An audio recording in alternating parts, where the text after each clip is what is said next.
దేవునికి స్తోత్రం. దేవుని యొక్క పరిశుద్ధ నామంలో ప్రభువునందు ప్రియ సహోదరి సహోదరులందరికీ నా వందనములు తెలియజేస్తూ ఉన్నాను. పరలోకపు తండ్రి ఆయన మహాకృపను మనకు అనుగ్రహించి పరలోక సంబంధమైన నిరీక్షణ కలిగిన వారిగా చేయటానికి తన ప్రియకుమారుడైన క్రీస్తు ఆయన శిలువ ద్వారా మనలను విమోచించినట్టి అనుభవాలు జ్ఞాపకం చేసుకుంటూ దేవుని యొక్క కృపకు మనము కూడా కృతజ్ఞత కలిగి ఆయన చిత్తానుసారముగా జీవించడానికి సాగిపోవాలి. ప్రభు అయిన తండ్రి ఆది నుంచి దేవుని యొక్క ప్రజల విషయంలో మరి చాలా బాధపడుతూ ఉన్న అనుభవాలు కూడా చూస్తాం. చాలా తక్కువ మంది విషయంలోనే ఆయన సంతోషించాడు. అందుకే ఇశ్రాయేలీలు సముద్రపు ఇసుక వలె విస్తారముగా ఉన్నారు. లెక్కించలేనంత మంది దేవుని ప్రజలు, కానీ శేషమే మిగులును అని చెప్పాడు. అంటే కొద్దిమంది దేవుని సన్నిధిలో భయభక్తులు కలిగి జీవించటం, వారిని బట్టి ప్రభు చాలా సంతోషించడం కూడా లేఖనాల్లో వ్రాయబడింది. మరి దేవుని యొక్క విషయాల్లో ప్రభు తాను చెప్పిన ప్రతి మాట ప్రవక్తల ద్వారా కానీ అపోస్తుల ద్వారా కానీ ప్రారంభం నుండి, సృష్టి ప్రారంభం నుండి యుగ సమాప్తి వరకు ప్రభు యొక్క మాట వినని ప్రజలు ఉన్నారు. ప్రభు యొక్క మాటలు వినిన ప్రజలు, వారి గురించి కూడా వ్రాయబడ్డాయి. ఇక లోకస్తులు లేక అన్ని ప్రజలు, వాళ్ళ గురించి చాలా తక్కువ లేఖనాలు మనకు పరిశుద్ధ గ్రంథంలో కనిపిస్తాయి. నిశ్చయముగా దేవుడు తన దగ్గరకు వచ్చిన వారి గురించి విస్తారంగా వ్రాసిన గ్రంథము, మన యొక్క బ్రతుకునంతటినీ కూడా ఈ గ్రంథంలో ప్రభువు వ్రాసిపెట్టాడు. అయితే చాలామంది దేవుని యొక్క మాటలకు లోబడని కారణాన ప్రభు మనస్సు, ఆయన ఆత్మ కూడా చాలా నొచ్చుకున్నట్లు మనం లేఖనాల్లో చూస్తున్నాం. ఒకప్పుడు దేవుడు ఇశ్రాయేలు ప్రజలను గూర్చి ఏం చెప్తాడు? వీరు లోబడనొల్లని ప్రజలు అన్నాడు. ఒకసారి చూద్దాం. నిర్గమకాండం 32వ అధ్యాయం 9వ వచనం చూడండి. మరియు యెహోవా ఇట్లనెను, నేను ఈ ప్రజలను చూచి ఉన్నాను, ఇదిగో వారు లోబడనొల్లని ప్రజలు అని చెప్పాడు. దేవుని ప్రజలు దేవుని యొక్క కృప పొంది, దేవుని చేత మేలు పొంది, బానిస బ్రతుకుల నుండి అనగా ఐగుప్తు దేశంలో నుండి వారిని తండ్రి విడిపించినప్పటికీ వారికి అసలు కృతజ్ఞత లేదు అని మనం ఇక్కడ చూడొచ్చు సోదరులారా. ప్రభువే చెప్తున్నాడు, వారు లోబడనొల్లని ప్రజలు అని. మరి ప్రవక్త అయిన యెషయా కాలం వచ్చేటప్పటికి యెషయా భక్తుని ద్వారా చెప్పాడు. చూడండి, యెషయా గ్రంథం 30వ అధ్యాయం 1వ వచనం చూడండి.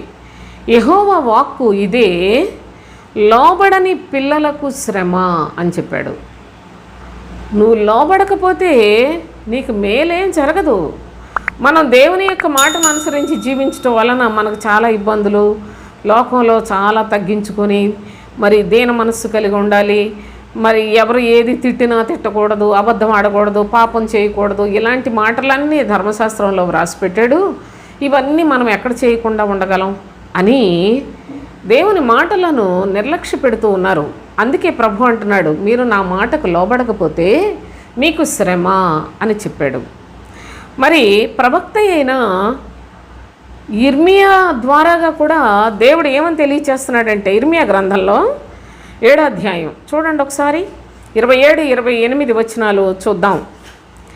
నీవు ఈ మాటలన్నీ వారితో చెప్పినను వారు నీ మాటలను అంగీకరింపరు, నీవు వారిని పిలిచినను వారు నీకు ఉత్తరమియ్యరు. కనుక నీవు వారితో ఇలాగు చెప్పుము, వీరు తమ దేవుడైన యెహోవా మాట వినని వారు, శిక్షకు లోబడనొల్లని వారు, శిక్షించినా లోబడరు.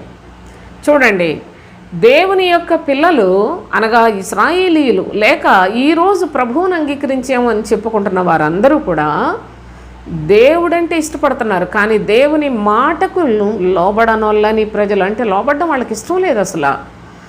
నువ్వు లోబడకపోతే నీకు శ్రమ అని ప్రవక్తల కాలంలోకి వచ్చినా అదే చెప్పాడు ప్రభు.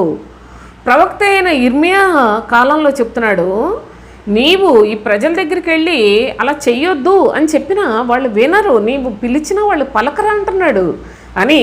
ఆ తర్వాత ఏమని చెప్పాడంటే, శిక్షకు కూడా వాళ్ళు లోబడనొల్లరు, శిక్షించినా వాళ్ళకి అయ్యో నా బ్రతుకులో ఇలాంటి శిక్షలు వస్తున్నాయి, నేను నా మనసును మార్చుకుంటాను అనే పద్ధతిలోనికి వాళ్ళు రారు అని ప్రభు చాలా తేటగా ప్రవక్త కాలంలో చెప్పాడు.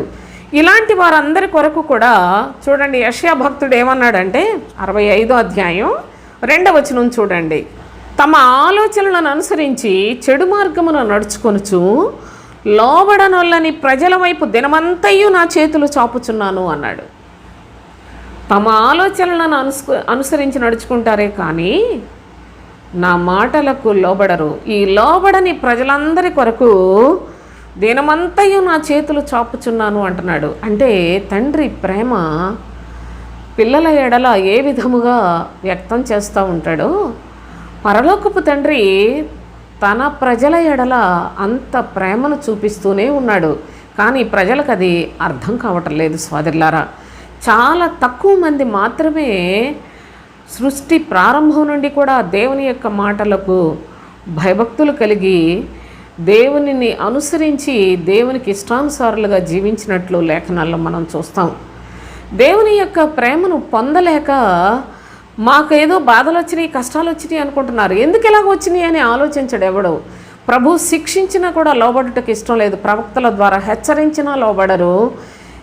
ఈ లోబడని ప్రజల కొరకు అందరూ నశించిపోతున్నారే అని తండ్రి దినమంతా కూడా చేతులు చాపుచూనే ఉన్నాడు, కానీ వింటలేదు. అయితే ఈ వీడియోలో నేను మీకు ప్రత్యేకంగా మనము అసలు ఎవరికి లోబడాలి, దేవునికి ఇష్టానుసారమైన బ్రతుకులు మనం బ్రతుకుట ద్వారా మనము మేలు చేసుకునే పద్ధతిని ఎలా అనుసరించాలి అనే అనుభవాలు కొన్ని లేఖనాల్లో మనం జ్ఞాపకం చేసుకుందాం. హెబ్రీయులకు రాసిన పత్రిక 11వ అధ్యాయం 8వ వచనం చూడండి. అబ్రహాము పిలువబడినప్పుడు విశ్వాసమును బట్టి ఆ పిలుపునకు లోబడి తాను స్వాస్థ్యముగా పొందనయ్యున్న ప్రదేశమునకు బయలువెళ్ళెను, మరియు ఎక్కడికి వెళ్ళవలెనో అది ఎరుగక బయలువెళ్ళెను. దేవుని సన్నిధిలో ఈనాటికే కాదు సోదరులారా, ఈ లోకం అంతా నశించిపోయే వరకు కూడా అందుకే అబ్రహాము విశ్వాసులకు తండ్రి అని దేవుని చేత హెచ్చింపబడ్డాడు. చూడండి ఏమని చెప్తున్నాడంటే, అబ్రహాము పిలువబడినప్పుడు విశ్వాసమును బట్టి ఆ పిలుపుకు లోబడి అన్నాడు. అబ్రహాము పిలువబడ్డాడు. ప్రభు అంటున్నాడు, నేను నిన్ను గొప్ప చేస్తాను, నేను నీకు తోడై ఉంటాను, నిన్ను ప్రేమించేవారిని నేను ప్రేమిస్తాను, నిన్నే బాధ పెట్టేవారిని నేను బాధ పెడతాను, నువ్వు నేను చూపించే దేశానికి వెళ్ళమని చెప్పి ప్రభు అబ్రహామును పిలిచినప్పుడు ఆయనట ఆ పిలుపుకు లోబడ్డాడట. లోబడి ఎంత గొప్పవాడయ్యాడో చూడండి. ప్రభు యొక్క పిలుపుకు లోబడుట ద్వారా జనములకు తండ్రి అయ్యాడు, విశ్వసించిన వారందరికీ తండ్రి అయ్యాడు.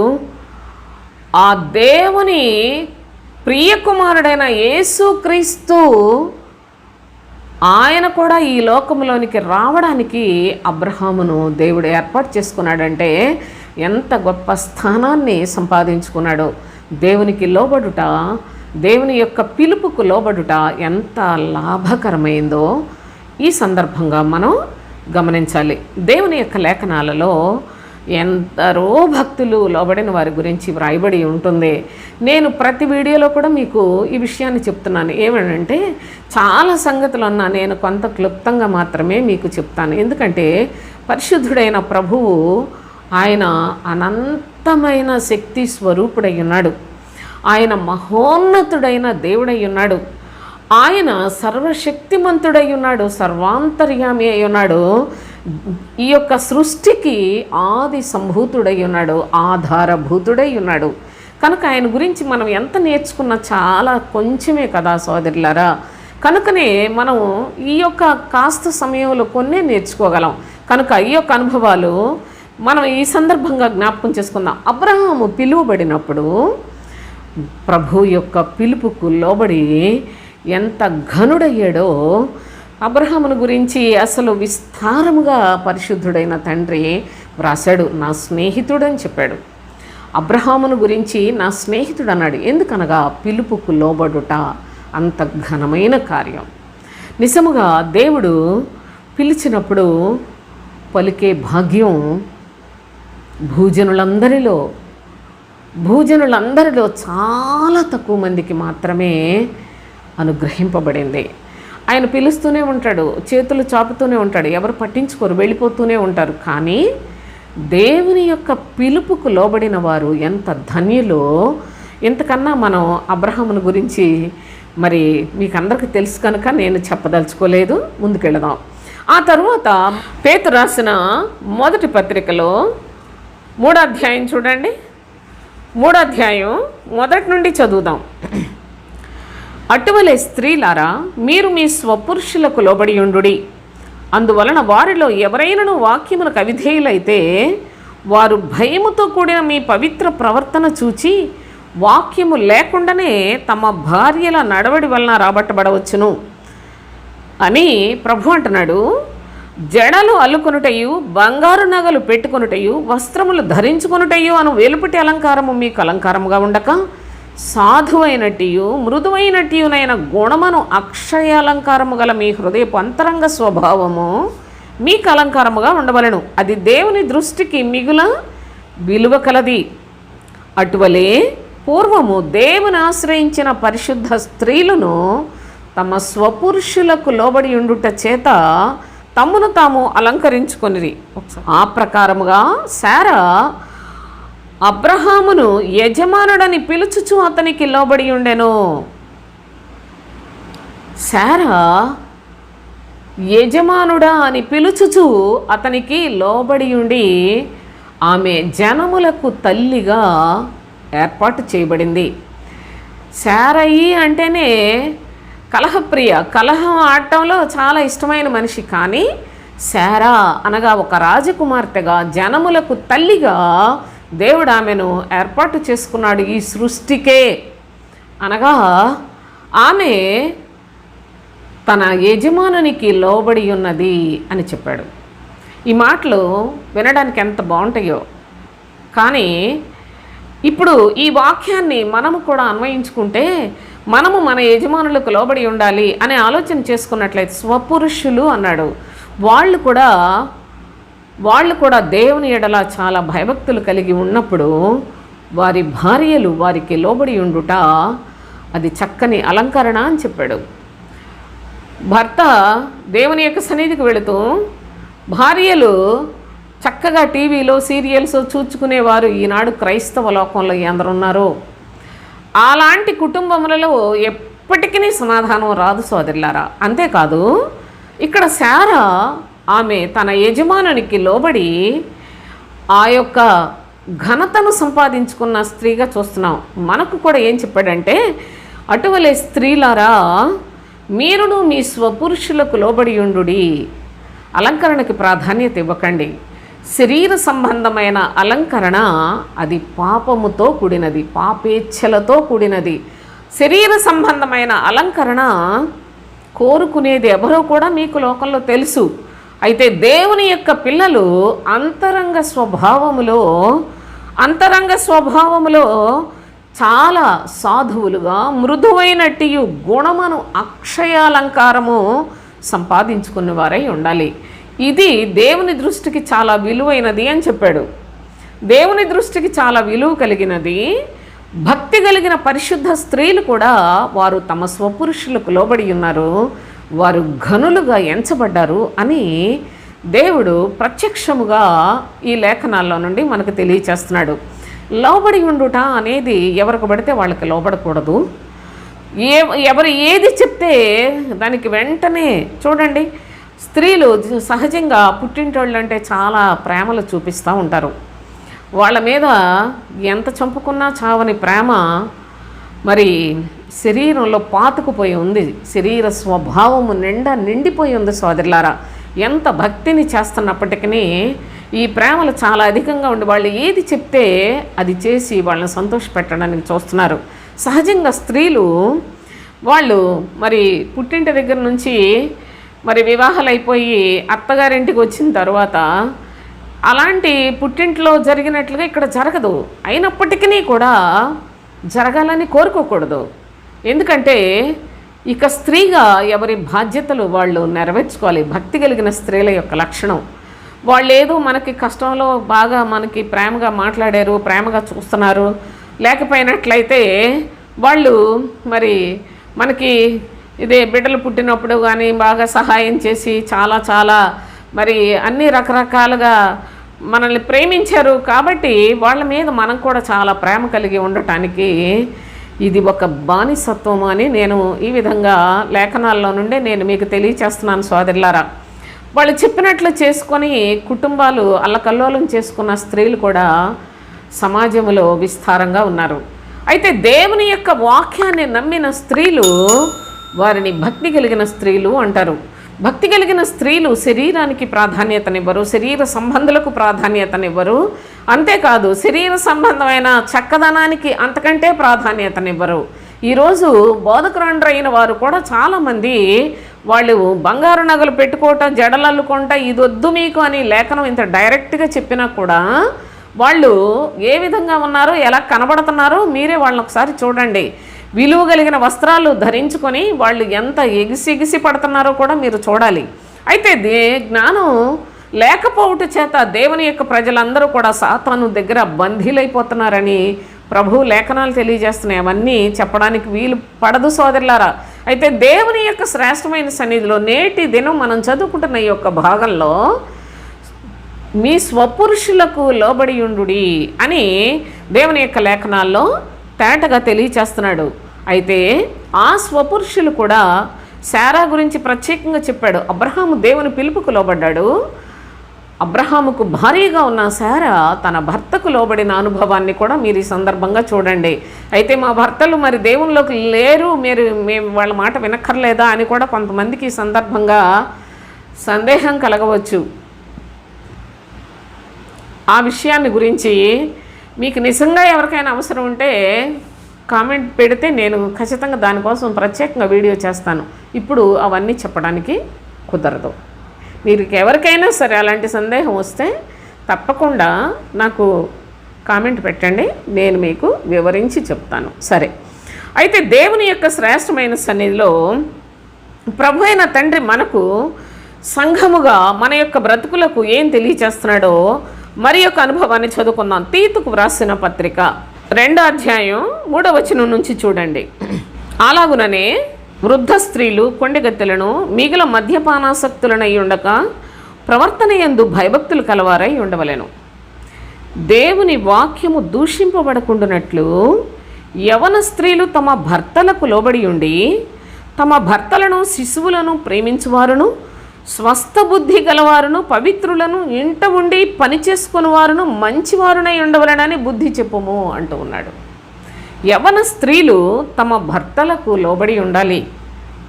తమ భర్తలకు లోబడి ఉండి తమ భర్తలను శిశువులను ప్రేమించువారును స్వస్థ బుద్ధి గలవారును పవిత్రులను ఇంట ఉండి పనిచేసుకుని వారును మంచివారునై ఉండాలి అని చెప్పాడు. యవన స్త్రీలు మనకు ఇష్టం వచ్చినట్లుగా బ్రతకటానికి దేవుడు అనుమతిని ఇవ్వలేదు. ప్రభు చాలా తేటగా లేఖనములలో వ్రాసి పెట్టాడు. మీరు మనుషుల మాటలు కాదు సోదరులారా, లేఖనములను చూచి ఆ యొక్క వాక్యాన్ని మీరు నమ్మినట్లయితే వాక్యము దేవుడు కనుక దేవుడు మీకు తోడై ఉండి మిమ్మల్ని ప్రేమించి మిమ్మలను పరిశుద్ధులుగా తీరుస్తాడు, మిమ్మలను గొప్పవారిగా చేస్తాడండి ప్రభువునందు. కనుక జాగ్రత్తగా యవన స్త్రీలు దేవుని యొక్క సన్నిధిలో హెచ్చరింపబడుతున్న విధానం చూసినట్లయితే వారు తమ భర్తలకు లోబడి ఉండాలి. అంతేకాదు తమ భర్తలను శిశువులను ప్రేమించువారునై ఉండాలి, స్వస్థ బుద్ధి కలిగిన వారై ఉండాలి, పవిత్రులుగా ఇంట ఉండి చక్కగా పనిచేసుకుంటూ మంచి ప్రవర్తన కలిగి ఉండాలి అని తెలియచేశాడు. కనుక ఈ విధముగా యవన స్త్రీలు దేవునికి లోబడకపోయినట్లయితే దేవుని యొక్క వాక్యము దూషించబడుతుంది సోదరులారా. దేవుని యొక్క వాక్యాన్ని దూషించుటకు మీ వలన అలాంటి దుస్థితి కలగకూడదు అని విశ్వాస్యతతో మనము బ్రతకాలి. కనుక మనము లోబడవలసినది ఎవరికి అనే అనుభవాన్ని కూడా జాగ్రత్తగా మీ స్వపురుషులకు లోబడి ఉండు, తమ భర్తలకు లోబడి ఉండు అని కూడా లేఖనములలో తెలియచేశాడు. మరి యొక్క అనుభవాన్ని చదువుకుందాం. రోమీలకు రాసిన పత్రిక 6వ అధ్యాయం 16వ వచనం నుంచి చూడండి. లోబడుటకు దేనికి మిమ్మును మీరు దాసులుగా అప్పగించుకొందురో అది చావు నిమిత్తముగా పాపమునకే గాని నీతి నిమిత్తముగా విధేయతకే గాని దేనికి మీరు లోబడుదురో దానికే దాసులగుదురని మీరు ఎరుగరా? చూడండి, లోబడుటకు నీవు పాపపు క్రియలకు లోబడ్డావా? పాపము చేసి పాపం వల్ల వచ్చు జీతం మరణము. అయితే పాపమునకే కానీ ఆ పాపం చేయటం వల్ల చావే కలుగుతుంది, మరణం కలుగుతుందని చెప్పాడు. చావు నిమిత్తముగా పాపమునకే కానీ నీతి నిమిత్తముగా విధేయతకే కానీ దేనికి మీరు లోబడుదురో దానికే దాసులవుదురు కదా. అయితే మీరు పాపమునకు దాసులై ఉంటిరి కానీ ఏ ఉపదేశ క్రమమునకు మీరు అప్పగింపబడితిరో దానికి హృదయపూర్వకముగా లోబడండి అని చెప్పాడు. ఏ ఉపదేశమునకు మీరు పాపము నుంచి విడుదల పొంది దేవుని యొక్క పిల్లలుగా మార్పు చెంది ఏ ఉపదేశ క్రమమునకు మీరు లోబడుతురో దానికి హృదయపూర్వకముగా లోబడి పాపము నుండి విమోచింపబడి నీతికి దాసులైతారు. ఎందుకు దేవునికి స్తోత్రము అని చెప్పాడు. ఈ యొక్క అనుభవంలో చాలా జ్ఞానము కలిగి ఉన్నవారు మాత్రమే స్పష్టముగా గ్రహించగలరు. సోదరులారా, దేవుని యొక్క జ్ఞానాన్ని కలిగిన వారు, మా పైన ఏదో చర్చికి వెళ్ళొచ్చి బైబిల్ దులుపుకొని ఆదివారం వెళ్ళొచ్చేవాళ్ళు క్రైస్తవులు సగానికి సగం మంది వాళ్ళే. అసలు దేవుని వాక్యం గురించి కానీ దేవుని మీద ఆధారపడాలని కానీ దేవుని యొక్క వాక్యాన్ని అనుసరించి నా జీవితం అంతా నడుచుకొని నన్ను విమోచించిన నా ప్రభువును సంతోషించాలి అనే ఆలోచన కలిగిన వారు చాలా తక్కువ మంది. దేవుని యొక్క లేఖనముల్లో చెప్తున్నాడు, మీరు మీ ఇష్టపూర్వకముగా పాపం చేశారు, లోకంతో బ్రతికారు, అప్పుడు ఆ పాపం వల్ల మీరు చస్తారు, చావునకే లోబడ్డారు, అయినా కూడా పాపపు పనులు చేయటం మానకుండా చేసి దానికి దాసత్వంలో బ్రతికారు. ఒకవేళ మీరు దేవుణ్ణి తెలుసుకున్నట్లయితే నీతి నిమిత్తము విధేయతకే కానీ దేవుని యొక్క వాక్యానికి లోబడి ప్రభువుకి ఇష్టలుగా జీవించాలని ఒకవేళ వచ్చారే అనుకోండి, మీరు ఏ విధము చేతనైనాను దేనికి లోబడ్డారో దానికే దాసులుగా బ్రతికారు కదా. ఇప్పుడైతే పాపమును విడిచిపెట్టి దేవునికి దాసులయ్యి దేవుని యొక్క పిల్లలుగా బ్రతకడానికి ఇష్టపూర్వకముగా ప్రభువును అంగీకరించారు. ఏ ఉపదేశ క్రమమునకు మీరు అప్పగింపబడ్డారో దానికి హృదయపూర్వకముగా లోబడి ఉండాలి అని చెప్పాడు. చాలామంది మాకు దేవుడు ఈ సంఘానికి వెళ్ళమన్నాడు, మేము ఆ సంఘానికి వెళ్తున్నాం, మేము ఈ చర్చికి వెళ్ళమన్నారు, ఈ చర్చికి వెళ్తున్నాం, ఇంకా అదే అక్కడ ఏం చెప్తే అదే కదా ఉపదేశం, అదే కదా ఉపదేశ క్రమం, కాబట్టి మేము దాంట్లోనే మరణం వరకు కూడా బ్రతుకుతాం అనుకుని దేవుని ఉగ్రతకు పాత్రులైపోయే ప్రజలను కూడా చూస్తున్నాం. భక్తుడు చెప్పిన ఉపదేశ క్రమము అనగా అపోస్తులుడైన పౌలు చెప్పిన ఉపదేశ క్రమం ఏంటంటే, మీ కొరకు మరణించి తిరిగి లేచిన ప్రభు అయిన క్రీస్తు శిలువలో మీరు కూడా విమోచింపబడిన వారై ఉన్నారు గనుక ఆ యొక్క శిలువను మాత్రమే మీరు వెంబడించాలి. మీరు కూడా ప్రతిదినము మీ శిలువను ఎత్తుకొని క్రీస్తును వెంబడించాలి అనే బోధను ఆయన ఉపదేశించాడు. సోదరులారా, ఆ ఉపదేశ క్రమమునకు మాత్రమే మీరు పూర్ణ హృదయముతో దాసులై జీవించాలి అనేది అపోస్తులుడైన పౌలు యొక్క భావన. కానీ ఏ ఉపదేశ క్రమమునకు మీరు అప్పగింపబడితిరో అనేసి ఉంది. మమ్మల్ని పెంతెకోస్తు సంఘానికి వెళ్తున్నాం, దేవుడు మాకు దానికే అప్పగించాడు, మాకు లూథరన్కి వెళ్తున్నాం, దేవుడు మరి మమ్మల్ని ఇంక అదే దాంట్లోనే చచ్చిపోయే వరకు ఉండాలి కదండి, మరి ఎక్కడికి వెళ్తే అక్కడే ఉండాలి కదా అనుకుంటున్నారు. నా ప్రియ సహోదరి సహోదరులారా, ఒకవేళ ప్రభువు కృప మీకు అనుగ్రహిస్తే సత్యాన్ని తెలుసుకుంటారు. ప్రభువు మీ యొక్క మోసకరమైన హృదయములను బట్టి మీరు ప్రభువును వేడుకున్నట్లయితే ఆయన కూడా మిమ్మల్ని మోసం చేస్తాడు. ఈ సత్యాన్ని కూడా గమనించండి. అయితే నిజముగా మిమ్మలను విమోచించిన వాడు ప్రభువైన క్రీస్తు యేసు. క్రీస్తు శిలువ ద్వారా మనకు రక్షణ కలిగింది. ఆ రక్షణను మీరు కొనసాగిస్తూ ఆయన యందు మీరు ఆత్మ సంబంధమైన భక్తి కలిగిన వారిగా మీరు ఆత్మానుసారులుగా జీవించాలి అనేది ఉపదేశ క్రమము. ఆ ఉపదేశమును మీరు అనుసరించి హృదయపూర్వకముగా దానికి లోబడి ఉండాలి అనేది భక్తుడు మనకు తెలియచేసిన సందర్భం. కనుక ఈ యొక్క అనుభవాన్ని ఇంకా కొంచెం వివరణలోకి వెళితే రోమీయులకు రాసిన పత్రిక 13వ అధ్యాయం చూడండి, మొదటి వచనం చదువుదాం. ప్రతివాడును పై అధికారులకు లోబడి ఉండవలెను. ప్రతివాడును పై అధికారులకు లోబడి ఉండవలెను. ఏలయనగా దేవుని వలన కలిగినది తప్ప మరి ఏ అధికారమును లేదు. ఉన్న అధికారములు దేవుని వల్లనే నియమింపబడి ఉన్నవి అని చెప్పాడు. కాబట్టి ఇది కూడా మనుషులు బాగా కన్ఫ్యూజ్ అయ్యే పరిస్థితి కలిగిన సందర్భం. చూడండి, ప్రతి వ్యక్తి అని ఒక మనుష్యుని గురించి వ్రాయలేదు ఇక్కడ. ప్రతివాడు అంటే ఎంత చక్కగా రాశాడంటే ఎవ్రీ సోల్ అని రాశాడు. ప్రతి ఆత్మ, జాగ్రత్తగా చూడండి. ప్రతివాడు పై అధికారులకు లోబడి ఉండవలెను అనగానే ఈ మాటను చదివిన మరికొంతమంది పాస్టర్లు ఏమని బోధిస్తున్నారో తెలుసా? మేము ఏది చెప్పితే మీరు దానికి లోబడి ఉండాలి, ఇదిగో వాక్యం ఉంది అని చెప్తారు. మరికొంతమంది ఏం చెప్తున్నారో తెలుసా? పై అధికారులకు లోబడి ఉండాలంటున్నాడు కనుక ఈ లోకంలో ప్రభుత్వాలు అధికారులు ఉన్నారు కదా, వాళ్ళకు లోబడి ఉండాలి అని చెప్తున్నారు. అయితే గమనించండి, పై అధికారులకు అనగా వీళ్ళు ఈ లోకంలో ఉన్న అధికారులు ఆత్మలకు అధికారులు కాదు సుమండి.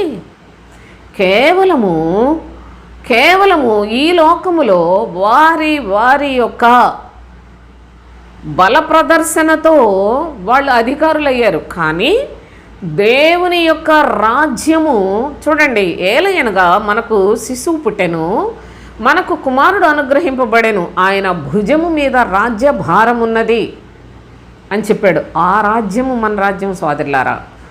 ఆ రాజ్యానికి సంబంధించిన అధికారులు మనకు పై అధికారులు అనగా పరలోక రాజ్య సంబంధమైన రాజ్యములో మనము భక్తి కలిగిన వారిగా బ్రతుకుతున్నాం. ఈ లోక రాజ్యంలో కాదు. ఈ లోకంలో భక్తులు చూస్తున్నాం కదా, బూతులు తిట్టేవాళ్ళకి బూతులు తిట్టేవాళ్ళు, పాపం చేసేవాళ్ళకి పాపం చేసేవాళ్ళు జోడీ అవుతారు. లేకుంటే త్రాగుబోతులకు త్రాగుబోతులు, వ్యభిచారులకు వ్యభిచారులు సహవాసులు అవుతారు సోదరులారా. కానీ దేవుని యొక్క పిల్లలుగా బ్రతుకుతున్న మన యొక్క జీవితాల్లో మనకు పై అధికారులు అంటే ఎవరు అని ఆలోచన చేస్తే ప్రభువు చేత పంపబడిన బోధకులు, ప్రభువు చేత పంపబడిన వారే మనకు పై అధికారులు. అదే సంఘములో తనకై తానే వచ్చి సంఘం పెట్టుకున్న వ్యక్తి కూడా మోసగాడే, సాతాను సంబంధే. కానీ ప్రభువు చేత పంపబడిన బోధకుడు పరలోక రాజ్య సువార్తను ప్రకటన చేస్తాడు, క్రీస్తు బోధను ప్రకటన చేస్తాడు. శరీరము దాని ఇచ్చలను చంపివేయండి, శరీరము దాని స్వభావాన్ని చంపివేయండి, ఆత్మ సంబంధమైన జీవితాన్ని మీరు కలిగి ఉండాలి అని ప్రకటన చేసేదే సత్యమైన బోధ. ఆ బోధన చేసేవారే ప్రభువు చేత పంపబడిన వారు. ఆ ప్రభువు చేత పంపబడిన వారే పై అధికారులు. ఈ పై అధికారులు వారికి లోబడి ఉండాలి అని చెప్పాడు. అట్టి వారికి లోబడి ఉండుట ద్వారా మీరు కూడా ఆత్మ నియమములో జీవిస్తారు, ఆత్మ కొరకే జీవిస్తారు, ఆత్మ సంబంధులుగా జీవిస్తారు, ఆత్మస్వరూపుడైన దేవునితో యుగయుగములు ఆయన రాజ్యములో ఉంటారు. కనుకనే ప్రభువు మనము పై అధికారులకు లోబడి ఉండవలెను అని చెప్పాడు. కాబట్టి ప్రతి ఒక్కొక్కళ్ళు ఇక్కడ రకరకాల పరిస్థితుల్లో మరి చిక్కబడిపోతూ ఉన్న పరిస్థితిని కూడా మనం చూస్తాం. రోమీయులకు రాసిన పత్రికలోనే 8వ అధ్యాయం చూడండి ఒకసారి, 7వ వచనం చూద్దాం. శరీరానుసారమైన మనస్సు దేవునికి విరోధమైనది, అది దేవుని ధర్మశాస్త్రమునకు లోబడదు, ఏమాత్రమును లోబడనేరదు అని చెప్పాడు. శరీరానుసారమైన మనస్సు దేవునికి విరోధమైనది. దేవునికి విరోధమైన బోధలు చేస్తున్నారు ఈనాడు. అట్టివారు పై అధికారులు కారు. మీరు జాగ్రత్తగా గమనించాలి. శరీర సంబంధమైన వాటి కొరకు ప్రార్థనలు చేయటం, వేడుకోవటం, శరీర సంబంధమైన బోధలు చెప్పటం, శరీర సంబంధమైన పొగడతలతోటి మనుషులను చిక్కించుకునేవారు వీళ్ళు పై అధికారులు కారు సోదరులారా. నేను చాలా క్లియర్గా చెప్తున్నాను, మీకు వింటే మీకే మేలు, వినకపోయినా నాకు వచ్చిన నష్టమేమి లేదు.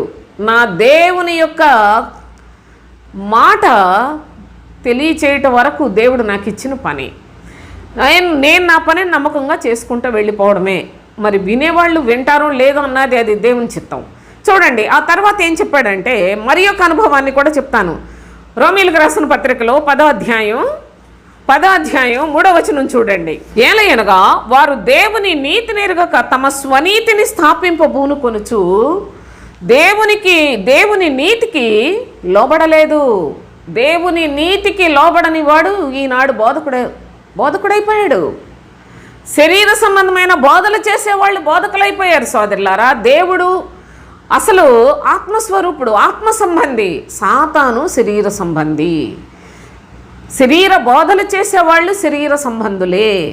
దేవుని నీతికి లోబడని వారు శరీర సంబంధమైన బోధలు చేసేవాళ్ళు, వీళ్ళందరూ కూడా సాతాను సంబంధులు. చూడండి, ఇక్కడ భక్తుడు అంటాడు, వారు దేవుని నీతిని ఎరుగక తమ స్వనీతిని స్థాపింపబూనుకొనుచు దేవుని నీతికి లోబడని వారు ఈనాడు బోధకులైపోయారు. దేవుని నీతి ఎవరిలో ఉన్నదో వాళ్ళు వాళ్ళ శరీరములో ఎక్కడా కూడా ఎటువంటి ప్రాధాన్యత బోధించేవాళ్ళు ఇవ్వరు. వారి యొక్క బోధలలో శరీర సంబంధమైన బోధలు ఉండవు సోదరులారా. శరీర క్షేమం గురించి బోధించేవాడు దేవునికి విరోధి. జ్ఞాపకం పెట్టుకోనండి. ఈనాడు బోధకులు తమ స్వనీతినే స్థాపింపబూనుకొనుచున్నారు అని దేవుని యొక్క లేఖనాలలో చాలా స్పష్టముగా తెలియచేస్తూ ఉన్నాడు. ఆ వాళ్ళు గొప్పగా కనిపించడానికి, వాళ్ళు ఆకర్షణీయంగా కనిపించడానికి, వాళ్ళు శరీర సంబంధమైన అపేక్షతోటి బ్రతకడానికి గల కారణం ఏంటంటే దేవుని నీతికి వారు విరోధులు, వారు స్వనీతి పరులు అని మీ హృదయములలో మీరు తెలుసుకోగలిగినట్లయితే పై అధికారులు ఎవరో మీకు స్పష్టంగా అర్థమవుతుంది. చూడండి, పై అధికారులు చూడండి, ప్రభువు కానీ అపోస్తులు కానీ ఎక్కడైనా ఈనాడు బోధకులు లాంటి వారి యొక్క స్వనీతిని ఎక్కడైనా ప్రదర్శించిన పరిస్థితులు ఉన్నాయా? ప్రభువేమో సిలువలో వేలాడతాడు. అపోస్తులు వాళ్ళు నిత్యము స్వార్థ ప్రకటించి చిత్రహింసలు అనుభవించారు. ప్రవక్తలను చూచి ఎగతాళి చేశారు సోదరులారా. వాళ్ళను వెర్రి వాళ్ళగా చూశారు. కానీ ఈనాడు బోధకులు గొప్పవాళ్ళలాగా ఈ విధముగా ప్రబలిపోవడానికి గల కారణాలు ఏంటో తెలుసా? వీరు నిజముగా ప్రభువు చేత పంపబడిన అధికారులు కారు. వీళ్ళు కేవలము అబద్ధికులు.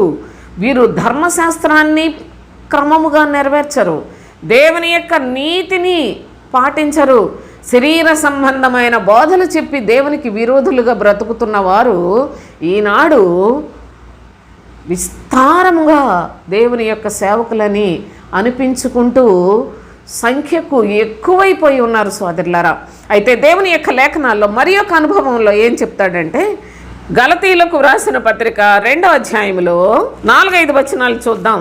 మనలను దాసులుగా చేసుకుని వలనని క్రీస్తు యేసు వలన మనకు కలిగిన మన స్వాతంత్ర్యమును వేగుచూచుటకు రహస్యముగా తేబడి దొంగతనముగా ప్రవేశించిన కపట సహోదరుల వలన జరిగినది. సువార్త సత్యము మీ మధ్య నిలుచున్నట్లు మేము వారికి ఒక్క గడియ అయినను లోబడుటకు ఒప్పుకొనలేదు. ఇలాంటి అబద్ధ బోధకులకు లోబడకూడదు. చూడండి ఏమని చెప్తున్నాడంటే అపోస్తుడైన పౌలు, మనలను దాసులుగా చేసుకొనవలనని. చాలామంది పాస్టర్లు సంఘములలో ఉన్న దేవుని యొక్క ప్రజలను దాసులుగా చేసుకుంటూ ఉన్నారు.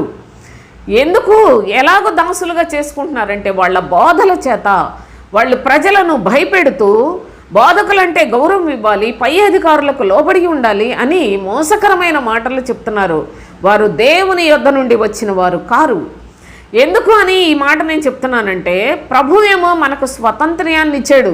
మీరు ఆత్మకు ఆహారాన్ని ఎక్కడ కావాలంటే అక్కడికి వెళ్ళి భుజించండి, ఎక్కడ దొరుకుతుందో వెతుక్కోండి, మీరు వెదకండి అని చెప్పాడు ప్రభు. వెదకుడి మీకు దొరుకును అని చెప్తే ఈనాడు బోధకులు నా దగ్గర బాప్తిసం తీసుకున్నారు ఇక్కడే ఉండాలి అంటారు. మరి కొంతమంది చూసినట్లయితే మేము చెప్పిన మా యొక్క మాటలను బట్టి మీరు మారిపోయారు కాబట్టి మీరు ఇక్కడే ఉండాలి, మేము చెప్పినట్టు ఈ సంఘంలోనే ఉండాలి, మీరు ఎక్కడికి వెళ్ళకూడదు అని చెప్పుకుంటున్నారు. ఎవరిచ్చారండి వీళ్ళకి అధికారం? పక్షికి కూడా తెలుసు ఈ ఊర్లో ఆహారం లేదా మరొక దేశానికే తరలి వెళ్ళిపోతుంది, కానీ దేవుని యొక్క పిల్లలకి స్వతంత్రం అవుతుంది లేదా సోదరులారా? ప్రభు అందుకే స్పష్టంగా వ్రాసాడు చూడండి, క్రీస్తు యేసు వలన మనకు కలిగిన మన స్వాతంత్ర్యమును, క్రీస్తు యేసు వలన ఆయన సిలువలో తన ప్రాణం పెట్టి మనలను పాపము నుండి విమోచించి మనలను నీతికి దాసులుగా బ్రతుకున్నట్లుగా ఆయన కృప చొప్పున మనలను జ్ఞాపకం చేసుకుంటే, ఈనాడు ఈ బోధకులు మనకు కలిగిన స్వాతంత్ర్యాన్ని, క్రీస్తు వలన కలిగిన ఎంత మంచి మార్పు మనలో బ్రతుకును, మార్పు కలిగిన బ్రతుకును వాళ్ళు దేవుని రాజ్యానికి వెళ్లకుండా అడ్డేస్తున్నారు సోదరులారా. ఎలాగ అడ్డేస్తున్నారంటే, మనకు కలిగిన స్వాతంత్ర్యాన్ని వాళ్ళు దాసులుగా చేసుకునే పద్ధతిలోనికి బోధలు చెప్తూ ఉన్నారు. వాళ్లకు అనుకూలమైన బోధలు చెప్పి మనలను శరీర సంబంధులుగా చేస్తున్నారు. కాబట్టి ఈ విషయంలో మీరు బహు జాగరూకులై ఉండాలి. వీళ్ళు దేవుని చేత పంపబడిన అధికారులు కారు, వీళ్ళు దేవుని యొక్క పనివారు కారు సోదరులారా. సాతాను వాడి యొక్క మాయలలో చిక్కబడిన వారై, మార్పు లేని వారై ఉండి బలత్కారముగా దేవుని యొక్క రాజ్యములో అనగా సంఘములలో ప్రవేశించి దేవుని యొక్క పిల్లలను నాశనం చేస్తూ ఉన్న ఈ బోధకులు ఇలాంటి అబద్ధ బోధలు చెప్తూ ఉంటే దొంగలుగా ఉండి వాళ్ళు దేవుని యొక్క మందిరాల్లోనికి ప్రవేశించారని అపోస్తులైన పౌలు ఎంత తేటగా చెప్తున్నాడో మీరు గమనించండి. అయితే పౌలు గారు ఆయన ఉన్న టైంలో చెప్తున్నాడు, మేమైతే స్వార్థ సత్యము మీ మధ్య నిలుచున్నట్లుగా వారికి ఒక్క గడి అయినను లోబడుటకు ఒప్పుకోలేదు. అలాంటి వాళ్ళ యొక్క బోధలు వాటికి మీరు లోబడకూడదు. మేము సత్యమును ప్రకటిస్తున్నాం, క్రీస్తుని గురించి మీ మధ్యలో ప్రకటిస్తున్నాం కనుక మీరు సత్యమును గ్రహించండి అని చెప్తున్నాడు. ఇవి చాలా చాలా ఆత్మ సంబంధులకు బలమైన సంగతులు సోదరులారా. తెలుసుకున్నట్లయితే మీకెంతో మేలు. అయితే ప్రభు యొక్క కృప చొప్పున మరలా మరికొంతమంది చెప్పే అనుభవాలు చూస్తే కొలసీలకు వ్రాసిన పత్రిక 2వ అధ్యాయం 20వ వచనం నుంచి చూడండి. మీరు క్రీస్తుతో కూడా లోకము యొక్క మూలపాఠముల విషయమై మృతి పొందిన వారైతే, నిజముగా మీరు క్రీస్తును అంగీకరించిన వారైతే, సిలువ వేయబడిన యేసుక్రీస్తు మిమ్మల్ని రక్షించాడని మీ హృదయంలో నమ్మినట్లయితే, మీరు మరలా లోకంలో బ్రతుకుచున్నట్టు మనుషుల ఆజ్ఞలకు పద్ధతులను అనుసరించి చేత పట్టుకొనవద్దు, రుచి చూడవద్దు, ముట్టవద్దు అను ఆజ్ఞలకు మీరు లోబడనేలా? ఈ విధులకు మీరు ఎందుకు లోబడుతున్నారు? కొంతమంది మనం అది ముట్టుకోవద్దు, ఇది ముట్టుకోవద్దు, అటు చూడొద్దు, ఇటు చూడొద్దు, అది రుచి చూడొద్దు, ఇది రుచి చూడొద్దు అనేసననే బోధలు చెప్తున్నారు మరికొంతమంది. ప్రభు అంటున్నాడు కదా, అసలు మీరు ప్రభువుతో తిరిగి లేచారా? ప్రభువుతో కూడా క్రీస్తుతో కూడా మీరు తిరిగి లేచిన వారేనా? అలాగైనట్లయితే శరీర సంబంధమైన ఆచారాలకు ఎందుకు లోబడుతున్నారు? అంటుకోవద్దు, ముట్టుకోవద్దు, రుచి చూడవద్దు అను విధులకు మీరు లోబడనేలా? ఈ విధులు పెట్టేవాడు మరొక పాస్టర్. మరి కొన్ని సంఘాలలో ఇలాంటి పిచ్చి పిచ్చి విధులు పెట్టేవాళ్ళు కొంతమంది సోదరులు. నేను ప్రతి మాట మీకు వాక్యంలో చూపిస్తున్నాను. ఇలాంటి వారు చాలా దేవుని పిల్లలను మోసం చేస్తూ ఉన్నారు. దేవుడు తన పిల్లలకి ఇచ్చిన స్వాతంత్ర్యాన్ని హరించి పడేస్తున్నారు. వీళ్ళు దొంగలయ్యుండి దొంగతనముగా బ్రతుకుతూ మారు మనసు కూడా లేని వాళ్ళు ఈనాడు పాస్టర్ల ఏ సంఘాలను పెట్టి ప్రవేశించిరి అంటాడు. దొంగతనముగా చొరబడి సంఘముల్లో ప్రవేశించారని ఎంత చక్కగా చెప్పాడు. ఆ భాష అర్థం అవటం కూడా చాలా కష్టం. అయితే ఇక్కడ ప్రభు అంటున్నాడు, మీరు క్రీస్తుతో కూడా లేపబడిన వారైనట్లయితే, ఏదో లోకములో మరలా లోక సంబంధమైన మూలపాఠములలో వాటినే ఆ బోధలకు లోబడిపోతున్నారు. ఎందుకు? మీరు ముట్టుకోవద్దు, అంటుకోవద్దు, రుచి చూడవద్దు అని వాటికి విధులకు మీరు లోబడనేలా? అవన్నీ వాడుకున్నట చేత నశించిపోను. మీరు ఇక్కడ చేయొచ్చా, చేయకూడదా, మనం అలా కూర్చోవచ్చా, కూర్చోకూడదా, అలా తినొచ్చా, తినకూడదా, వాళ్ళు ఇచ్చింది పుచ్చుకోవచ్చా, పుచ్చుకోకూడదా, చనిపోయిన వాళ్ళ దగ్గరికి వెళ్ళొచ్చా, వెళ్ళకూడదా, పెళ్ళిళ్ళకి కొన్ని ఏ ఫంక్షన్స్ అవుతూ ఉంటాయి కదా, వాటికి వెళ్ళొచ్చా, వెళ్ళకూడదు, ఇలాంటి వాటిల్లో మీరు ఎందుకు ఈ విధులకు లోబడిపోతూ ఉన్నారు? అయితే మరి మీరేం చేయాలి? నిజముగా పై అధికారులు ఏమని బోధిస్తారు, లేక ప్రభువు చేత పంపబడిన బోధకులు ఏమని బోధిస్తారు? చూడండి జాగ్రత్తగా ఏం చెప్పాడో. మీరు శరీరేచ్ఛలను చంపుకోవాలి అని బోధిస్తారు. శరీరం అక్కడ భలే మంచి భోజనాలు పెడుతున్నారు. వాళ్ళ పెళ్ళి, అనిల్ పెళ్ళి పిలిచారు మనల్ని, చాలా మంచి భోజనాలు పెడుతున్నారు, అది తింటే బాగుండు, ఆ భోజనానికి వెళ్తే బాగుండు, ఎవరు చూడలేదులే, పర్వాలేదులే వెళితే బాగుండు అని మీకు మనసులో అనిపించింది అనుకోండి, దానిని చంపాలి. అయ్యో వాళ్ళు మన బంధువులు కదా, వాళ్ళ దగ్గరికి వెళ్ళకపోతే వాళ్ళు బాధపడతారు, వాళ్ళతో తినకపోతే బాధపడతారు, వాళ్ళు పిలిస్తే వెళ్ళకపోతే బాధపడతారు అని వాళ్ళకు లోబడారు అనుకోండి, లోకము యొక్క మూలపాఠములకు లోబడిపోతున్నారా? నేను ప్రభువుని అంగీకరించాను, నా ప్రభువు నా కొరకు ప్రాణం పెట్టాడు, నేను ఆయన ద్వారా రక్షణ పొందిన వ్యక్తిని, నా ప్రభువు యొక్క చిత్తానుసారముగా నేను నడుచుకోవాలి, వాళ్ళతోటి ఏకీభవించొద్దని చెప్పాడు. వాళ్ళ యొక్క మధురమైన పదార్థాలకు నేను ఆశించకూడదు అని నా తండ్రి చెప్పాడు. నాకు శరీరేచ్ఛ నిగ్రహము కలిగిన శక్తి కలిగిన లేఖనాలు నాకు నా తండ్రి తెలియచేస్తున్నాడు, నేను వాటిని అనుసరించాలి. అంతేగాని వీళ్ళు ఎవరు చూడలేరు అని భోజనానికి వెళ్ళు, లేకుంటే వాళ్ళందరిలో మరి మనం వెళ్ళకపోతే బాగోదని వెళ్ళు, వాళ్ళు దేవునిలోకి రారని తెలిసినా కూడా వాళ్ళతోటి సహవాసము చేస్తూ వాళ్ళ క్రియలలో పాలు పంపులు పొందుట అనేది దేవునికి చాలా అసహ్యమైన క్రియ. అందుకనే నిజముగా ప్రభువు చేత పంపబడిన బోధకుడు అలాంటి విషయములలో చాలా ఖచ్చితముగా, ఖండితముగా లేఖనములను ప్రజలకు బోధించి వాళ్ళను పరిశుద్ధ మార్గములోనికి నడిపిస్తాడు. ఇది దేవుని యొక్క చిత్త ప్రకారమైన బోధ సోదరులారా. ఇది కష్టమే. మనుషులందరూ మనలను నిందిస్తారు, అవమానిస్తారు, వెలివేస్తారు.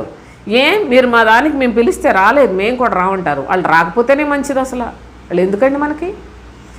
ఆచారాలు, ఈ లోక ఆచారాలు, ఈ లోక సంబంధమైన పారంపర్యములన్నీ కూడా దేవునికి విరోధమైనవి, అవి సాతాను సంబంధమైనవి. మనం ఈనాడు దేవుని పిల్లలుగా ఉండి సాతాను కార్యాలు ఎలా చేస్తాం అని మనలో మనమే శరీరేచ్ఛ నిగ్రహ శక్తి కలిగి ఉండాలి, ఆశ నిగ్రహము కలిగి ఉండాలి. ఆశించేది ఏదైనప్పటికీ వాళ్ళ దగ్గరికి వెళ్తే వాళ్ళు మన కుటుంబీకులే ఉన్నారు, వాళ్ళ దగ్గరికి వెళ్తే మనల్ని చాలా బాగా చూస్తారు, అది పెడతారు, ఇది పెడతారు, మంచి బట్టలు పెడతారు. ఏమి బట్టలు మంచి లేకపోతే ఏం పోయింది? నా దేవుని యొక్క నీతి కలిగిన మాటకు నేను లోబడినట్లయితే, నా తండ్రి మంచివాడు, ఆయన మాటను నా హృదయంలో చేర్చుకున్నట్లయితే ఈ లోకంలో, రాబోయే లోకంలో కూడా నా మంచి తండ్రి నాకు నిత్య జీవాన్ని, సకలమైన సమాధానముతో కూడిన జీవితాన్ని నాకు అనుగ్రహిస్తాడు. అంతకన్నా నాకేం కావాలి అని విశ్వాస హృదయము ప్రభు యొక్క బోధకు లోబడుతుంది సోదరులారా. ఆ పద్ధతిలో శరీరేచ్ఛ నిగ్రహమును కలిగి ఉండే బోధను క్రీస్తులో మనకు అనుగ్రహిస్తూ ఉంటే మీరు అలా అంటుకోవద్దు, దాన్ని మనం చూడకూడదంట, మనకి ఇక్కడికి వెళ్ళకూడదంట కదా, మనం అక్కడికి చేయకూడదండి. ఎక్కడికి వెళ్ళినా ఏది చేసినా నేను దేవుని యొక్క మనిషిని, దేవుని కుమార్తెను, దేవుని కుమారుడను కనుక నేను ఎక్కడున్నా నా ప్రభు కొరకు సాక్షిగానే బ్రతుకుతాను అనే యథార్థత కలిగి జీవించాలండి. పర్వాలేదు, ఎవరు చూడలేదు కదా అని చెప్పి ఆ ప్రక్కకి వెళ్ళిపోయి వెకిలి చేష్టలు చేస్తేనో, లేకపోయినట్లయితే విచ్చలవిడి ప్రవర్తన కలిగి ఉంటేనో, భక్తిహీనులతో కలిసిపోతానో తాట తీస్తాడు ప్రభు అయిన తండ్రి ఒక దినాన, జాగ్రత్త అని దేవుని యొక్క నామములో ప్రభువు మనకు హెచ్చరిక చేస్తూ ఉన్న అనుభవాలు భక్తుడైన పౌలు తెలియచేస్తూ ఉన్నాడు సోదరులారా. ఇలాంటి బోధలు చేసేవాళ్ళు, ఆ బోధలను అంగీకరించేవాళ్ళు ఎవ్వరూ కూడా దేవునికి పనికిరారు. ప్రభు అందుకే అంటున్నాడు, మీరు పై అధికారులకు లోబడి ఉండు అనగానే మా పాస్టర్ గారు ఏది చెప్తే మరి అది చేయాలి కదండి, అందుకని మేము చేస్తున్నాం. పాస్టర్ గారు చెప్పడం ఏంటి? ప్రభు చెప్పింది వద్దా నీకు? ప్రవక్తలు చెప్పింది వద్దా? అపోస్తుల బోధ వద్దా నీకు? కనుక పై అధికారి అనగా ప్రభువు చేత పంపబడిన అధికారికి మనము లోబడి బ్రతకాలి అనే మాట అపార్థం చేసుకోకుండా నేను ఇన్ని విధాలుగా మీకు నేను ఉదాహరించి లేఖనాల్లో నుండి నేను మీకు తెలియచేశాను సోదరులారా. ఎందుకంటే కడవరి దినములలో ఇది ఆశ్చర్యము కాదు, సాతాను తానే వెలుగు దూత వేషము ధరించుకొనుచున్నాడు కనుక వాని పరిచారకులు నీతి పరిచారకుల వేషము ధరించుకున్నట గొప్ప సంగతి కాదు. ఈ మాట చెప్పి చెప్పి చెప్పి మీకు విసుగు పుట్టిస్తున్నానేమో నాకు తెలియదు, కానీ మీ బ్రతుకులలో ఈ మాట నెరవేర్చినట్లయితే పరలోకపు తండ్రి సంతోషిస్తాడు. మీ బ్రతుకులు చాలా బాగుంటాయి. నిజముగా ఇన్నిసార్లు చెప్పినందుకు నా తండ్రి నా ఆసక్తిని చూచి నాకు తగిన ఫలితాన్ని కూడా ఇస్తాడు సోదరులారా. ఇది ఆశ్చర్యము కాదు అన్నాడు. ఆశ్చర్యపోతున్నారేమో, ఇది ఆశ్చర్యం కాదు. ఇది ప్రవక్తలకు ఆశ్చర్యం కాదు, అపోస్తులకు ఆశ్చర్యం కాదు, విశ్వసించిన వారికి ఆశ్చర్యం కాదు, భక్తిహీనులకు చాలా ఆశ్చర్యం. అమ్మ బాబాయ్, మా పాస్టర్ గారు అలా చెప్పరండి, అసలు మా పాస్టర్ గారు దేవుడు అంటే దేవుడే ఇంక అసలు అని పాస్టర్ల పూజలో లీనమైపోయారు. దేవదూత ఆరాధన యందు ఇచ్చ కలిగి బ్రతుకుతున్నారు ఈనాడు క్రైస్తవులు. కానీ దేవదూత ఆరాధన అంటే పాస్టర్లను సేవించుకుంటూ వెళ్ళిపోవడమే మీ బ్రతుకంతా. ఇంకా ఈ పాస్టర్లు అయితే దుష్టుడైన అపవాదికి దూతలు వీళ్ళందరూ. ఈనాడు చాలామంది అపవాది యొక్క దూతలే, సాతాను దూతలుగా ఉన్నారు అని తెలియచేస్తున్నాడు. అయితే దేవదూతలు అనగా దేవుని యొక్క సత్యవాక్యాన్ని సత్యముగా బోధించే బోధకులను కూడా ఆరాధించకూడదు. వాళ్ళను కూడాను ప్రభువు కంటే ఎక్కువగా ప్రేమించే దౌర్భాగ్యపు స్థితిలోనికి మనం వెళ్ళకూడదు అనే సత్యాన్ని తెలుసుకోనండి. ఈరోజు మీకు ఇది అర్థం కాకపోయినా తప్పకుండా నా ప్రభు కొంతమందికైనా ఒక దినాన్ని అర్థం చేస్తాడని విశ్వాసముతో ఈ సంగతులు నేను మీకు తెలియచేస్తూ ఉన్నాను. అయితే దేవుని యొక్క మహాకృపను బట్టి మనము ఎక్కువగా ఎవరికి లోబడాలో కూడా చెప్పాడు సోదరులారా. ఆ సంగతిని కూడా మనం చదువుకుందాం. చూడండి, హెబ్రీయులకు రాసిన పత్రిక 12వ అధ్యాయంలో భక్తుడైన పౌలు చెప్తున్న ఈ యొక్క మాట 9వ వచనంలో మనం చదువుకుందాం. మరియు శరీర సంబంధమైన తండ్రులు మనకు శిక్షకులై ఉండిరి, వారి యందు భయభక్తులు కలిగి ఉంటిమి. శరీర సంబంధమైన తల్లిదండ్రులు మనందరికి ఉన్నారు కదా. మరి క్రమశిక్షణ కలిగిన కుటుంబాల్లో చిన్న చిన్న అబద్ధం ఆడినా సరే బాగా బెత్తం తీసుకొని మరి చిత్తకుట్టేవాళ్ళు. మా ఇంట్లో మా నాన్నగారు అలా చేసేవాళ్ళు సోదరులారా. చిన్న అబద్ధం ఆడిన ఒప్పుకోడు ఆయన. కానీ శరీర సంబంధమైన తల్లిదండ్రులే వాళ్ళు మనకు శిక్షకులై ఉండిరి, వారి యందు భయభక్తులు కలిగి ఉంటిమి. అట్లయితే ఆత్మలకు తండ్రి అయిన వానికి, ఆత్మలకు తండ్రి ఎవరండి? ఆత్మలకు తండ్రి ఎవరు? ప్రభు అయిన క్రీస్తు సోదరులారా. ప్రభు అయిన క్రీస్తు లోకమునకు న్యాయాధిపతి ఆయనే, ఆత్మలకు కాపరి ఆయనే, ఆత్మలకు తండ్రి ఆయనే, ఆత్మలకు పోషకుడు ఆయనే, ఆత్మలకు విమోచకుడు ఆయనే. ఆత్మలకు తండ్రిగా ఉన్న ప్రభువుకు మనం ఎంత భయపడి బ్రతకాలి. శరీర సంబంధమైన తండ్రి ఎడల భయభక్తులు కలిగి జీవించిన దాన్నే నేను అనుకుంటాను. ఆ తండ్రికే నేను చాలా భయంతో, విధేయతతోటి, వాళ్లకు గౌరవంతో మరి ఆ తండ్రిని చాలా ప్రేమించిన అనుభవాన్ని ఒకప్పుడు కలిగి ఉన్నదాన్ని. ఆయన ఎప్పుడో చనిపోయారులేండి, చనిపోయి కూడా 40 సంవత్సరాల పైమాటే.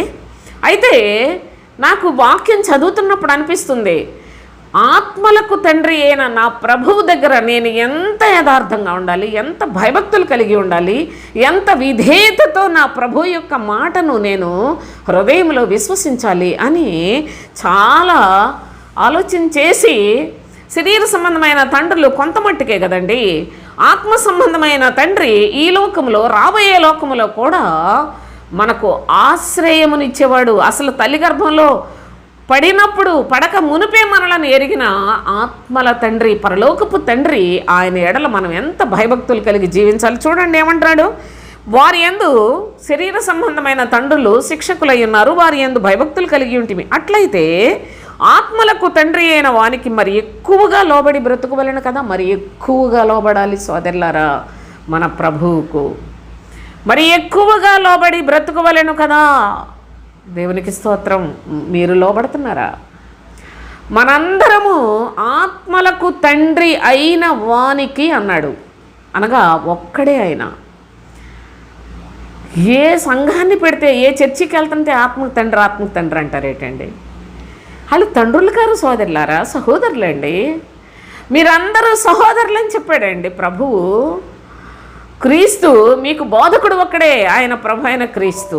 తండ్రి ఒక్కడే, సృష్టికర్త అయిన దేవుడని క్రీస్తు చెప్పాడు. ఎందుకంటే చక్కని క్రమము మనకు నేర్పించడానికి. ప్రభు అయిన క్రీస్తు ఆయన మన కొరకు ప్రాణం పెట్టి చనిపోయి తిరిగి లేచి పరలోకమునకు ఆరోహణుడై తండ్రి కుడిపార్శ్వమున ఆసీనుడై ఉన్న ఆ తండ్రి తన ప్రియ కుమారుడికి సర్వాధికారం ఇచ్చాడు. సర్వాధికారి అయిన దేవుడు క్రీస్తు. జ్ఞాపకం పెట్టుకొని ఇప్పుడు ఆ దేవుడు మన ఆత్మలకు కాపరిగా, మనకు కాపరి అనగా తండ్రి, ఆయన మనల్ని సంరక్షిస్తూ పోషిస్తూ మనకు కనికరాన్ని చూపిస్తూ దీర్ఘశాంతాన్ని చూపిస్తూ మన చుట్టూ కాపలా కాస్తూ ఉన్నాడు సోదరులారా.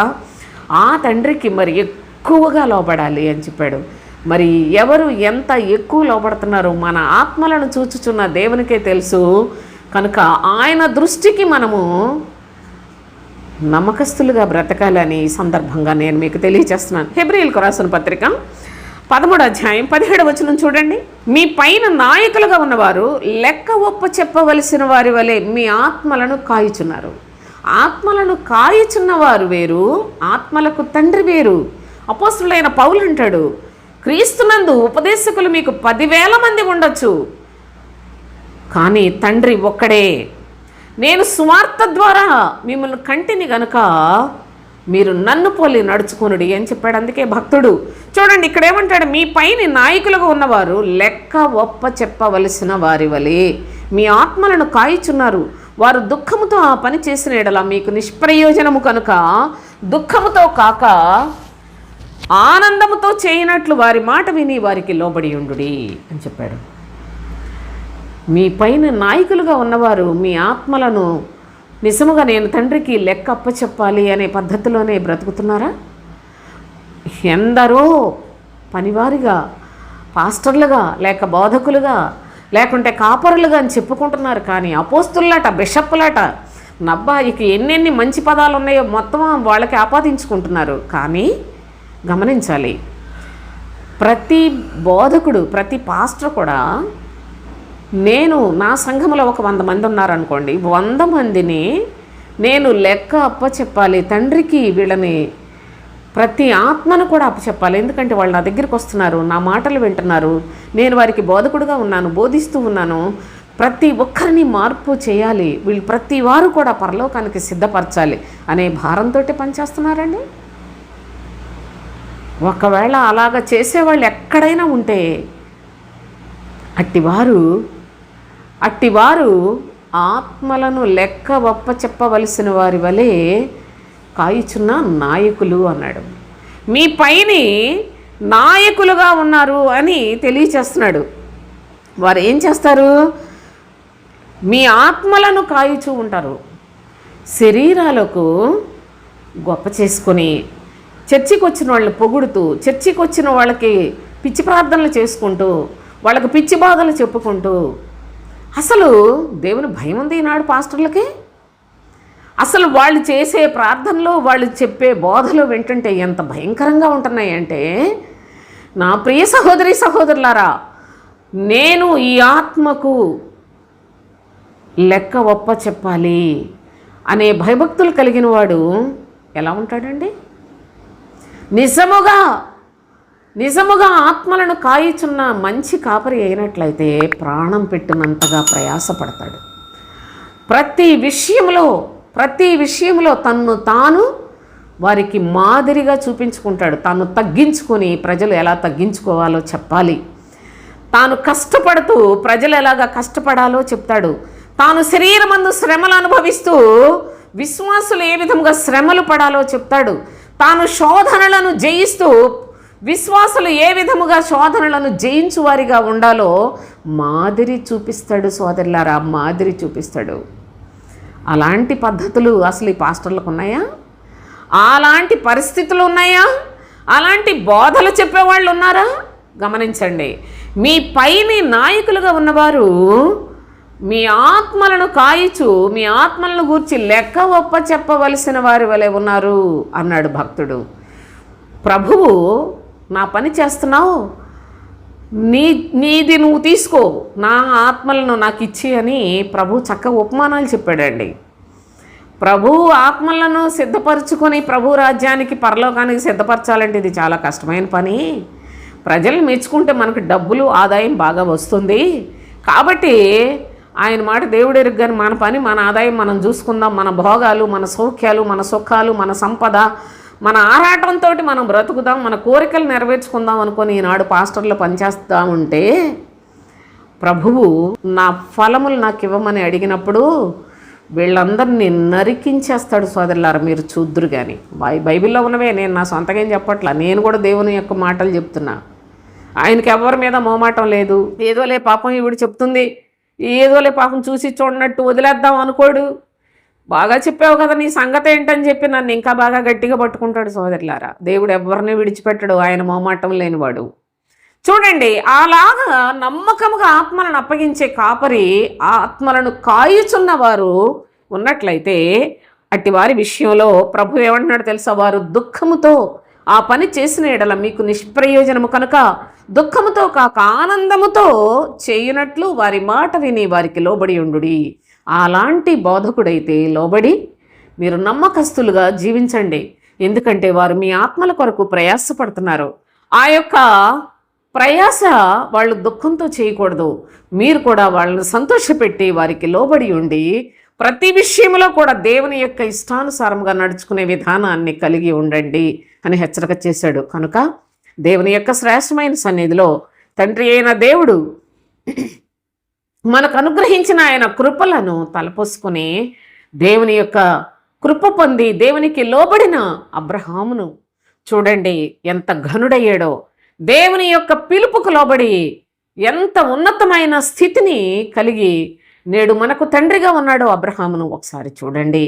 అంతేకాదు నేను మీకు చాలా విషయాలు చెప్పాను. శారా తన యజమానికి లోబడి ఉన్నది. యవనస్తులు మీ స్వపురుషులకు లోబడి ఉండండి అని ప్రభువు తెలియజేశాడు. మీ పై అధికారులకు లోబడి ఉండండి. అధికారులు ఎలాంటి వారై ఉండాలో కూడా చెప్పాను సోదరులారా.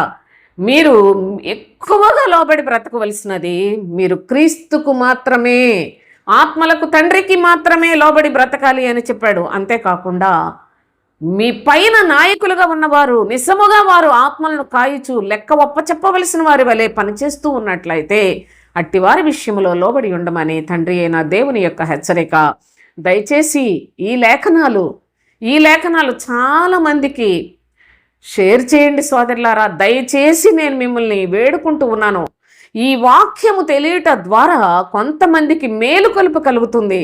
దాని ద్వారా వారు కూడా మన కొరకు మరణించిన మన ప్రభువుని, ఆయనను గూర్చి కొంత మట్టుకైనా కొన్ని అనుభవాలు నేర్చుకుని వారు కూడా శక్తివంతులు అవుతారు. కొంచెం కొంచెం చూసి దయచేసి ఈ యొక్క లేఖనాలను మీరు ఏదో చెప్పుకుపోతారు అనే పద్ధతిలో మీకు మీరు హాని చేసుకోకండి. నేను ఎందుకు ఇంతగా చెప్తున్నానంటే ఈ వీడియోను పూర్తిగా చూడండి. అనేకమైన సంగతులు ప్రయాసతో నేను మీకు ఈ సంగతులు తెలియచేస్తూ ఉన్నాను. మీ ఆత్మల క్షేమము కొరకు తెలియచేస్తున్నాను సోదరులారా. మీ ద్వారా శరీర సంబంధముగా ఏ తల వెంట్రుక మొనంతైనా ఇసుక రేణువంతైనా కూడా నేను ఏది కూడా కోరుకోకుండా మీ ఆత్మల కొరకు నేను ఈ విషయాలు తెలియచేస్తూ ఉన్నాను. మన తండ్రి ఆత్మల కాపరి, మన తండ్రి ఆయన ఆత్మలకు తండ్రి అని గమనించండి. శరీర సంబంధమైన బోధలను అసహ్యించుకొని వాటి దగ్గర నుంచి పారిపోండి.